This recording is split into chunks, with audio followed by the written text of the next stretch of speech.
იცოდით, რომ LATAFAS და French Avenue-ს აქვს 3D ჰოლოგრამა და QR კოდი, რომლის საშუალებითაც შეგვიძლია დავწმუნდეთ ორიგინალობაში. მაგრამ აქ არის ორი ნიუანსი. French Avenue-ს აქვს გადასაფხიკი QR კოდი, ანუ გახსნის გარეშე ვერ დავასკანერებთ ამას, მაგრამ მივხვდებით 3D ჰოლოგრამით.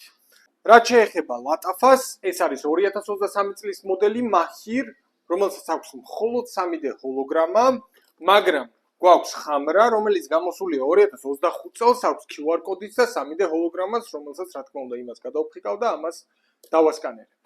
ამ ვიდეოში ვასკანერებ LATAFA ხამრას, რომლის დასკანერების შედეგადაც დაეწერება, რომ პროდუქტი არის ორიგინალი.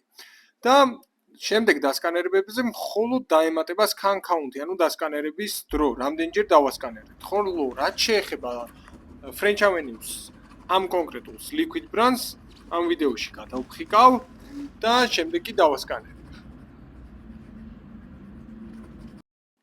აქ ვასკანერებ French Avenue-ს Liquid Brands, რომელზეც რა თქმა უნდა დაგვიწერს, რომ არის ორიგინალი, მაგრამ მეორე დასკანერების შემთხვევაში QR კოდი ისევ დასკანერდება, მაგრამ დაგვიხატავს სახილის ნიშანს.